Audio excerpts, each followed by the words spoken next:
All right. Well, joined by the veteran Melville Millionaires defenseman, Boston Harkness.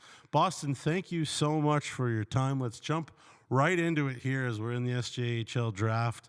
178 games later in the SJHL since you were drafted in the third round in 2020 out of the Prairie Storm. Just take me back, Boston. What do you remember about your draft day, and how did you hear about being picked, and what kind of emotions did you kind of go through when that all went down?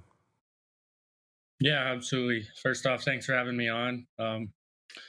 My draft day was back in COVID, so it was kind of a weird time. Um, but I remember it was kind of early in the afternoon, just having the draft on, kind of just obviously hoping to be selected. And I saw, I got picked by the Melville Millionaires, and I was super excited. It's close to home, which is obviously great. I kind of knew the organization a little bit, and I was excited to get going there. Yeah, for sure. And Just start. obviously, pardon me. Yeah, sorry. That would have been obviously Mike Rooney, I imagine. When he kind of reached out to you first, do you remember that conversation with a little bit of butterflies in your stomach, or just take me into that conversation? Well, yeah, absolutely. There was a little bit. I was kind of nervous, but I was excited. I knew Mike a little bit before that, so I was super excited to get going with him again a little bit and just head to Melville. Yeah, absolutely. Obviously, big mobile, shut down two-way defensemen don't come along that often. So, I'm sure there was a lot of interest, including, of course, from the Red Deer Rebels who drafted you in the Western League. I guess what went into kind of choosing Melville, maybe over trying to crack it in Red Deer? Yeah, I mean, I went to Red Deer for a couple camps. I was trying to get there if I could, play as high as I can, and it didn't work out there. But I wasn't mad or anything having to go to Melville. I was still excited about the opportunity and excited to get going there.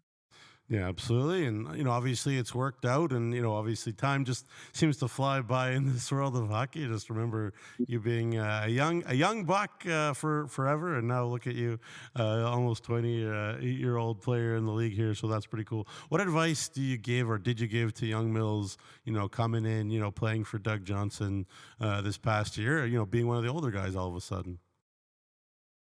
Yeah, just come every day, just excited to be there, excited to be at the rink and hang out with the team. And you got to work hard. It's not going to be easy playing there. Like you got to work as hard as you can every day, make yourself better, make each other better, and just have some fun as well. Be happy out there. For sure, Boston. And then just the last question here for you. Really appreciate your time. Obviously, in Melville, you do lose a couple guys, a couple veterans. Obviously, I think about Matt Chemis on the back end, and guys like Rain Hodge and Will Forsberg, up front, who kind of age out, but lots of potential, for returning guys there in Melville. Just talk about maybe what the excitement level, might be at the CN Community Center for next year, for another year under Doug Johnson. Yeah, I think the community and the team should be super excited for the upcoming season. I expect we'll get things going pretty quickly, and I'm excited for the season. I think everyone is. It's gonna should be a really good season. Got a really strong group coming back. Obviously, Doug's back, and I think everyone's excited for that. So I'm excited for the season that going. I think everyone is. Well, we're excited to watch you play again as well, Boston. You've had a wonderful SJ career. You've been wonderful on this conversation. Thanks so much for your time, and enjoy the rest of the SJHL draft.